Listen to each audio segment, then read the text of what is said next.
Hello students, welcome to my channel. आज हम topological space का topic number 5 basis for a topology करेंगे।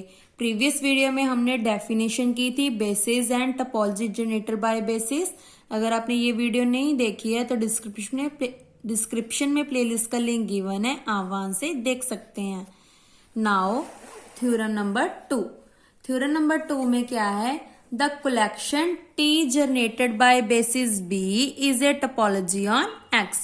क्या है? हमारा कलेक्शन है T का, वो क्या बना रहा है? बेसिस बना रहा है। किसमें?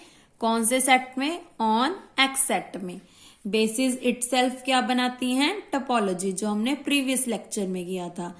इस थ्योरम से पहले आपने प्रीवियस लेक्चर देखना है ताकि आपको जो जनरेट वाली डेफिनेशन है वो क्लियर हो, तभी आप ये थ्योरम कर सकते हैं।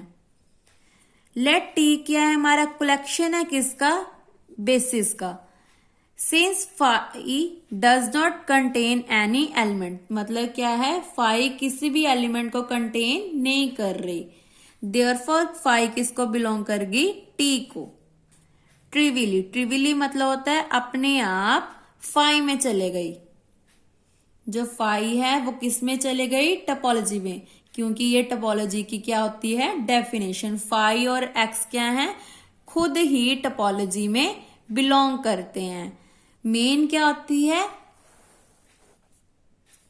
थर्ड एंड फोर्थ प्रॉपर्टी, मतलब इंटरसेक्शन एंड यूनियन प्रॉपर्टी।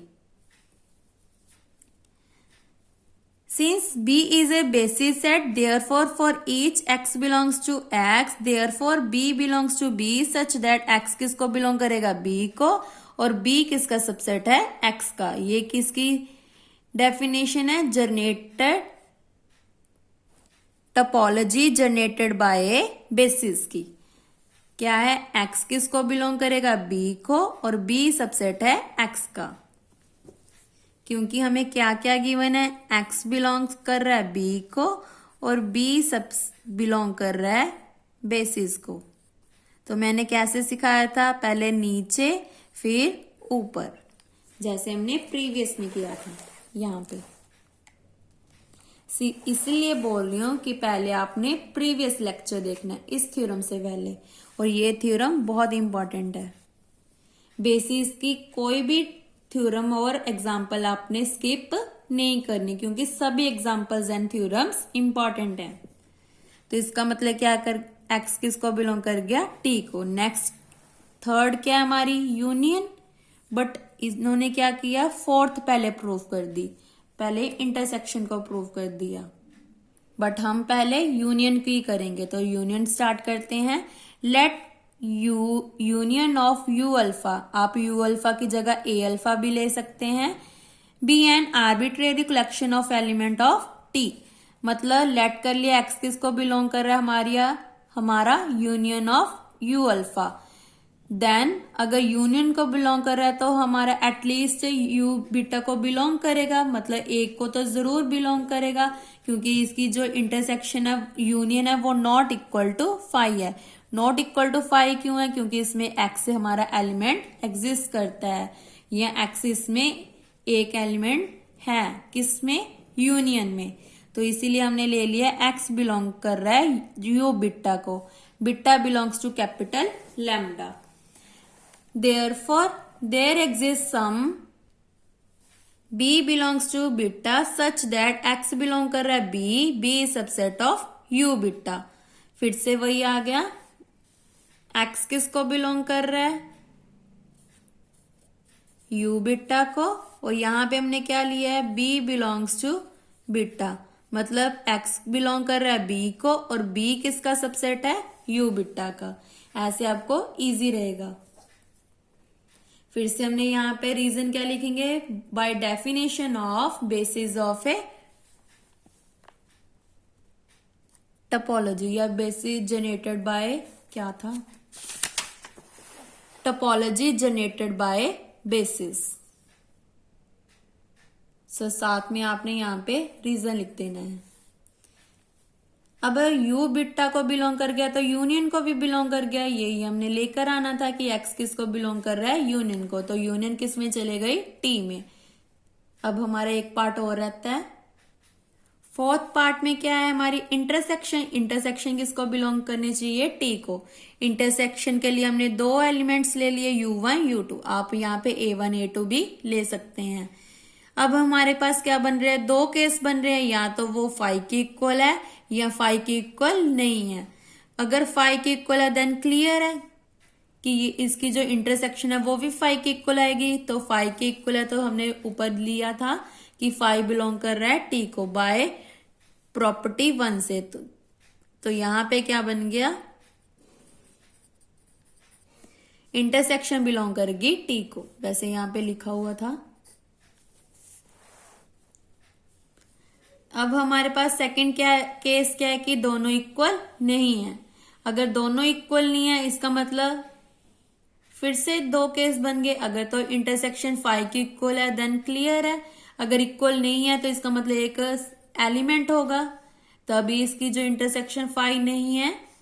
तो इसका मतलब जैसे फॉर एग्जांपल यहाँ पे हमने u1 ले लिया 2 3 और u2 ले लिया 3 4, तो हमारा u1 इंटरसेक्शन u2 क्या आ जाएगा, दोनों में सेम कौन है 3, मतलब नॉट इक्वल टू 5 है, मतलब एक सेट तो हमारा जरूर लाई कर गया इसमें। तो इसका मतलब यही है कि हमने इसमें एक x ले लिया, मतलब 3 की जगह हमने क्या ले लिया, x ले लिया। जब भी हमारा नॉट इक्वल टू 5 आ जाए सेट, तो इसका मतलब उसमें एक एलिमेंट मतलब x जरूर बिलोंग करेगा। इसको आपने हमेशा याद रखना है। और इंटरसेक्शन आ गया तो यहाँ पे एंड चेंज हो गया। अब हमने u1 u2 लिया है तो इसके लिए b1 b2 बेसिस ले लिए और बेसिस हमारा सेम रहेगा। फिर से डेफिनेशन लगा दी, x बिलोंग कर रहा है b1 को, b1 is subset of u1। x belong कर रहा है b2 को, b2 is subset of u2। अगर इन दोनों को बिलोंग करे तो इंटरसेक्शन को भी कर गया। तो bye definition of basis, basis में की क्या थी डेफिनेशन, अगर इसको बिलोंग कर रहा है इंटरसेक्शन को तो एक थर्ड बेसिस आएगा b3, मतलब x बिलोंग करेगा b3 को, b3 subset of b1 intersection b2। तो यहाँ पे फिर से डेफिनेशन लगा ली, by definition of basis there exist b3 belongs to b such that x belong कर रहा है b3, b3 is subset of b1 intersection b2। और ये किसका सबसेट है, u1 इंटरसेक्शन u2 का। तो यहाँ पे ये प्रूव हो गया। सो ये बहुत इजी थ्योरम है और ये सभी थ्योरम किस पे डिपेंड हुए, हमारी दो डेफिनेशंस पे, इसीलिए मैंने इसको अच्छे से एक्सप्लेन किया था। तो आपने पहले इस थ्योरम से पहले प्रीवियस वीडियो देखनी है और सभी वीडियोस आपको डिस्क्रिप्शन में लिंक दिया हुआ है, वहां से आप देख सकते हैं। और प्लेलिस्ट के नीचे मैंने क्वेश्चंस पेपर का लिंक दे रखा है, वहां से आप एमएससी मैथ्स का कोई भी क्वेश्चन पेपर देख सकते हैं। Now example number 5। Example number 5 important है बट ये थोड़ी सी क्रैमिंग है। इसमें हमने क्या करना है, क्रैम करना है, इसमें स्टेप्स को क्रैम करना है। तो हमारे पास क्या है, x हमारे पास सेट है ABCD का और टोपोलॉजीज हमें ये क्या दी हुई है, मतलब x क्या हमारा टोपोलॉजिकल स्पेस है, मतलब इस पे हमारी जो टोपोलॉजी की 4 प्रॉपर्टीज हैं वो सेटिस्फाई होती हैं और बेसिस इटसेल्फ ही टोपोलॉजी होता है। और b1 b2 b3 हमें दिया हुआ है, मतलब क्या दिया हुआ है हमें, बेसिस। हमने चेक कर क्या करना है कि जो हमें 3 बेसिस दी हुई हैं वो टोपोलॉजी बना रही हैं ये नहीं बना रही, ये हमने चेक करना है। इफ दीज आर बेसिस, अगर ये बेसिस हैं तो हमने टोपोलॉजी जनरेट करना है, इसका मतलब डेफिनेशन 2 लगानी है हमने। अब हमने टोपोलॉजी में ये 4 प्रॉपर्टीज नहीं लगानी। अब हमें ऐसे एलिमेंट्स गिवन है तो हम चेक करेंगे, पहले तो या तो यूनियन पे चेक कर सकते हैं या इंटरसेक्शन पे। तो यहाँ पे ये इंटरसेक्शन पे कर रहे हैं तो हम स्टार्ट करते हैं। अगर टोपोलॉजी की एक भी प्रॉपर्टी सेटिस्फाई नहीं होती तो हम सीधा लिख देंगे कि b1 क्या है हमारा, नॉट बेसिस। अगर बेसिस नहीं है तो उसको हम जनरेट नहीं कर सकते, तो वहीं पे हमारा फिनिश हो जाएगा। तो हम पहले b1 को चेक करते हैं, लेट कर लिया B1 किसकी इक्वल है, AB के, B2 BC के, इसमें से ले लिया, मतलब B1 इसका सबसेट बन गया, मतलब B1 is subset of basis B1 का। देन B बिलोंग कर रहा है इन दोनों की इंटरसेक्शन को, but there does not exist an element B3 belongs to B1 such that जो हमारा B है वो B3 को नहीं बिलोंग कर रहा है, क्योंकि B3 में देखो B3 में क्या था, X को ही बिलोंग करना चाहिए और इसकी इंटरसेक्शन का सबसेट होना चाहिए था, बट यहाँ पे तो ऐसा नहीं हो रहा। B किसको बिलोंग कर रहा है, इन दोनों की इंटरसेक्शन को, बट ये B3 को बिलोंग नहीं कर रहा। So, hence B1 is not a basis set। उसके बाद हमने क्या किया, कंसीडर कर लिया B2 और ये यहाँ पे हमारा B1 कंप्लीट हो जाता है। अब B2 में हमने क्या किया, since D belongs to X, हमारा जो D है वो किसको बिलोंग कर रहा है, X को, और यहाँ पे क्लियर हो रहा है कि D यहाँ पे नहीं है, तो D X में नहीं है, तो इसका मतलब B3 भी हमारा बेसिस नहीं होगा, क्योंकि इसमें क्या नहीं है, D नहीं है, और D सेट X में कितने एलिमेंट्स है, A B C D, और B में क्या नहीं है, D नहीं है, और इसमें क्या नहीं था, सिंगलटन सेट B नहीं था, और इसमें क्या नहीं है, सिंगलटन सेट D नहीं है। अब हम B3 को चेक करते हैं, B3 में A B C D है। Clearly, for each X belongs to X, there exists some B belongs to B3 such that contain X, मतलब किसको कंटेन कर रहा है, X को। अब AB के साथ इंटरसेक्शन A है, तो ये B3 में है। उसके बाद हमने क्या किया, A बिलोंग कर रहा है इन दोनों को, there exists A belongs to B3 such that, अब कैसे लिखेंगे, A बिलोंग कर रहा है इसको और ये सबसेट है इसका। सिमिलरली B भी बिलोंग करेगा, क्योंकि B भी है हमारे पास, तो इसको भी एज इट इज लिख लिया, तो B3 हमारा क्या बन गया, बेसिस बन गया। तो ये बहुत इजी है, बेसिस बन गया, तो हमने इसकी टोपोलॉजीज को जनरेट कर देना है। जनरेट कैसे करेंगे, phi A B C D, पहले अकेले अकेले लिख दिए, फिर AB AC AD, क्योंकि पहले A के साथ सारे लिख दिए, पहले AB CD, फिर AB AC AD, then BC BD, फिर CD। हमने पीछे को नहीं जाना, आगे ही जाना है। उसके बाद ABC, फिर ACD, फिर उसके बाद BCD, फिर ABD, और उस लास्ट में क्या आ गया, X। ऐसे आप अगर लाइन वाइज करोगे तो आपके सभी सेट्स बन जाएंगे। Now by definition of T, phi और X तो बिलोंग करेंगे T को। उसके बाद हमने कंसीडर कौन सा कर लिया, A B C, ये वाला कंसीडर कर लिया। अब इसको चेक करते हैं कि टोपोलॉजी बना रहा है। अब मुश्किल कहाँ से स्टार्ट हो रहा है, यहां से, इसको आपने ध्यान से समझना है। पहले वाला तो इजी है, बट यहां से थोड़ा सा मुश्किल है, तो यहां से आपने अच्छे से समझना है, और वेरी इंपॉर्टेंट है ये। सो हमने क्या ले लिया, A B C ले लिया, और इस फॉर यहां पे लिख लिया, for C belongs to A B C, there exist no B, इसमें कोई भी B नहीं है बिलोंग्स टू B3। C क्यों ली, क्योंकि B3 किस तरह का है, इस टाइप का है, और इसमें क्लियर है कि क्या नहीं है, C भी नहीं है, D भी नहीं है, ये हमारे पास नहीं है इसमें, इसलिए यहां पे हमने क्या लिख लिया, there exists no B belongs to B3 such that C belongs to B subset of A B C। तो ये क्लियर है कि नॉट ये क्या टोपोलॉजी को बिलोंग नहीं करेगा। सिमिलरली D भी नहीं करेगा, क्योंकि हमारे पास D भी नहीं है। रीजन क्या देंगे कि हमारा D not belongs to B3। अगर हम A C D लेते हैं तो ये टोपोलॉजी को बिलोंग कर रहा है। यहाँ पे इन्होंने गलत दे रखा है, आपने ठीक कर लेना है कि A C D टपोलॉजी को बिलोंग कर रहा है। क्यों कर रहा है? क्योंकि ए भी है और सी डी भी है, तो एटलीस्ट वन तो जरूर होना चाहिए। जरूरी नहीं है कि अगर डी नहीं है तो ये टपोलॉजी नहीं बनाएगा। एटलीस्ट वन मतलब एक तो जरूर होना चाहिए। ए भी है हमारे पास, सी डी भी है, इसलिए ये टपोलॉजी बना रहा है। तो यहाँ पे आपने ठीक कर लेना है। उसके बाद हमने कंसीडर कर लिया B C D. B C D consider किया। अब बी सी डी से भी क्लियर है, बी भी बिलोंग कर रहा है, सी डी भी बिलोंग कर रहा है। किसको? बेसिस को। तो इसमें मतलब ये भी हमारा किसको बिलोंग करेगा? टपोलॉजी को। और बेसिस में क्या क्या है? A B C D. जरूरी नहीं है आपने ये स्टेप्स लिखने, आप सीधा भी जैसे मैंने बोला है आप वैसे भी सेट बनाकर लिख सकते हो। कैसे लिखोगे? Clearly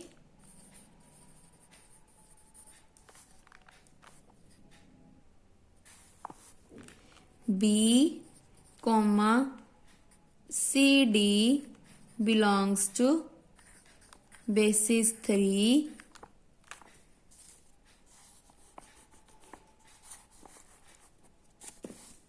hence B C D belongs to topology। मुझे ये सही नहीं लग रहा। अगर आप पेपर में ये स्टेप भूल गए तो आप ऐसे लिख देना, बट एक बार पढ़ लेते हैं ये। फॉर C, D बिलोंग कर रहा है इसको, there exist C D belongs to B3 such that C belong कर रहा है हमारा इसको, और ये सबसेट बन गया इसका। वैसे ही हमने स्टेप रखना है, पहले ये इसको बिलोंग करेगा, फिर ये इसका सबसेट बनेगा। ऐसे ही D पहले बिलोंग करेगा, फिर इसका सबसेट बनेगा। और ऐसे ही हमने B लिख दिया, तो ये भी पहले B बिलोंग करेगा, फिर इसका सबसेट बन जाएगा।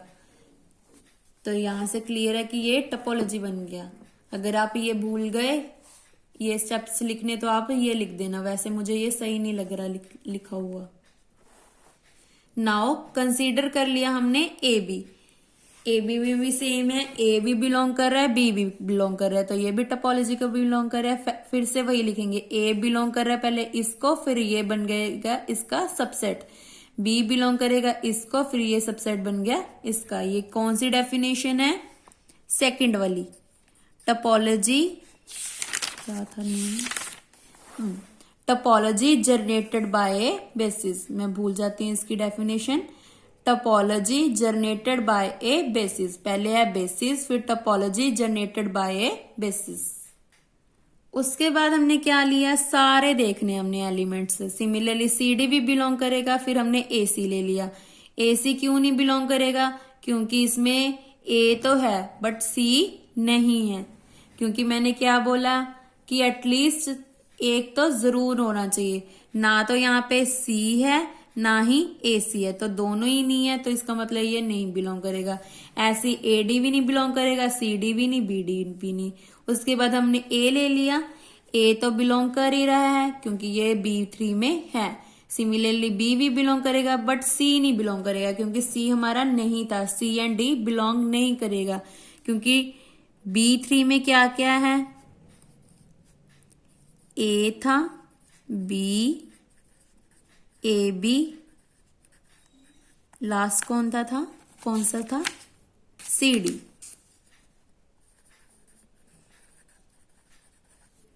सो सी भी नहीं करेगा क्योंकि इसमें सी नहीं है। सी में क्या लिखेंगे? There exist no B belongs to B3 such that C belongs to B, B subset of C.